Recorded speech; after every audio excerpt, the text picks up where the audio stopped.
Recently Kerala നിയമസഭാ election കഴിഞ്ഞ് chief മിനിസ്റ്ററിന് വേണ്ടിയിട്ട് 102 സീറ്റിൻ്റെ അടുത്ത് കിട്ടി കോൺഗ്രസ് പാർട്ടി അധികാരത്തിൽ വന്നിട്ടുണ്ട്. അപ്പം ചീഫ് മിനിസ്റ്ററിനെ ചൂസ് ചെയ്യണം. അപ്പം പൊതുവെ എങ്ങനെയാണ് ഉണ്ടാവുക എന്ന് വെച്ച് കഴിഞ്ഞാൽ ഈ ജയിച്ച പാർട്ടിയിലെ ഗ്രൂപ്പ് പോയിട്ട് MLA പോയിട്ട് ഗവർണറിനോട് റെക്കമെൻഡ് ചെയ്യും, ഇതാണ് ഞങ്ങളുടെ സ്ഥാനാർത്ഥി, അല്ലെങ്കിൽ ഇതാണ് ഞങ്ങളുടെ സ്ഥാനാർത്ഥി എന്ന് പറഞ്ഞിട്ട് ഒരാളെ റെക്കമെൻഡ് ചെയ്യും. അപ്പോൾ ഗവർണർ അയാളെ ചീഫ് മിനിസ്റ്ററായിട്ട് പ്രഖ്യാപിക്കും. പക്ഷേ ആ ഒരു ആർട്ടിക്കിളാണ് പറയുന്നത്, അതായത് 164 article close 1 appointment of chief minister and other council of minister. ബാക്കി മിനിസ്റ്റർമാരില്ലേ, എഡ്യൂക്കേഷൻ മിനിസ്റ്റർ, ഫൈനാൻസ് മിനിസ്റ്റർ, ഇവരൊക്കെ പോയിട്ട് ഗവർണറിനോട് ഈ കൗൺസിൽ ഓഫ് മിനിസ്റ്റർ പറയും, ഞങ്ങൾക്ക് ഭൂരിപക്ഷമുണ്ട്, ഞങ്ങളെ റെക്കമെൻഡ് ചെയ്യൂ. അങ്ങനെ പറയുന്നതിനാണ് ഈ ആർട്ടിക്കിൾ 164 ക്ലോസ് 1 പറയുന്നത്. പക്ഷേ ഇപ്പം എന്താ ഉണ്ടായത് വെച്ച് കഴിഞ്ഞാൽ ഈ ജയിച്ച പാർട്ടിയിലെ 3 ലീഡേഴ്സ് തമ്മിൽ ആരാണ് അതിൽ ചീഫ് മിനിസ്റ്റർ ആവുക എന്ന് തമ്മിലൊരു ചെറിയ കച്ചറുണ്ട്. അപ്പം ഇതിൽ VD സതീശൻ എന്ന് പറഞ്ഞ രമേശ് ചെന്നിത്തലയ്ക്കും ചീഫ് മിനിസ്റ്റർ ആവുന്നത് ഇതിലൊരു തടസ്സമില്ല. കാരണം എന്താ, ഇവർ രണ്ടുപേരും ഈ രാഷ്ട്രീയ നിയമസഭാ ഇലക്ഷനിൽ ജയിച്ച 2 MLAമാരാണ്. MLAമാർക്ക്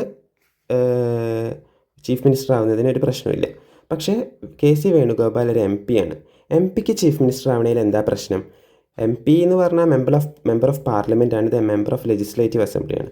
അപ്പോൾ MPക്കും ചീഫ് മിനിസ്റ്റർ ആവണതിന് പ്രശ്നമൊന്നുമില്ല. അപ്പോൾ KC വേണുഗോപാലിന് ചീഫ് മിനിസ്റ്റർ ആവണമെങ്കിൽ ഗവർണറിനോട് ഇവരുടെ കൂടെ പോയിട്ട് പറഞ്ഞ് ചീഫ് മിനിസ്റ്ററായിട്ട് സോൺ ഇൻ ചെയ്യാം.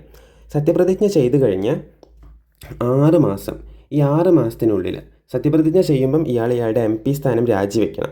ആലപ്പുഴ കോൺസ്റ്റിറ്റ്യുവൻസിയിൽ ഇയാൾ MP ആണ്. അപ്പോൾ MP സ്ഥാനം രാജിവെച്ച് 6 മാസത്തിനുള്ളിൽ എന്ത് ചെയ്യണം?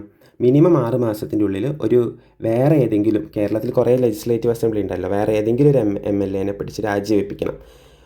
രാജിവെപ്പിച്ചിട്ട് ആ സ്ഥാനത്ത് നിന്ന് ഈ KC വേണുഗോപാൽ മത്സരിച്ച് ജയിക്കണം. എന്നാൽ മാത്രമാണ് അവരുടെ ചീഫ് മിനിസ്റ്റർ ഇത് കണ്ടിന്യൂ ചെയ്യാൻ പറ്റുള്ളൂ.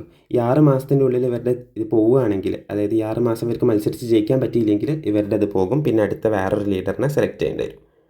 അപ്പം ഓൾറെഡി MLAമാരായിട്ടുള്ള VD സതീശനും രമേശ് ചെന്നിത്തലയ്ക്കും കുറച്ചും കൂടി എളുപ്പമാണ്. പക്ഷേ MP ആയിട്ടുള്ള KC വേണുഗോപാലിനെ ജയിക്കണമെങ്കിൽ പിന്നെ 2 ബൈ ഇലക്ഷൻ വരും. ഒന്ന് അയാളുടെ MP സ്ഥാനത്തെ ബൈ ഇലക്ഷനും, പിന്നെ അതുപോലെ വേറെ ഏതെങ്കിലും ഒരു സ്ഥലത്ത് MLAനെ രാജിവെപ്പിച്ചിട്ട് അവിടുന്ന് ഇയാൾ ജയിക്കും വേണം. ഇതാണ് ഇപ്പം നടക്കുന്ന കേരളത്തിലൊരു ടർമോയിൽ.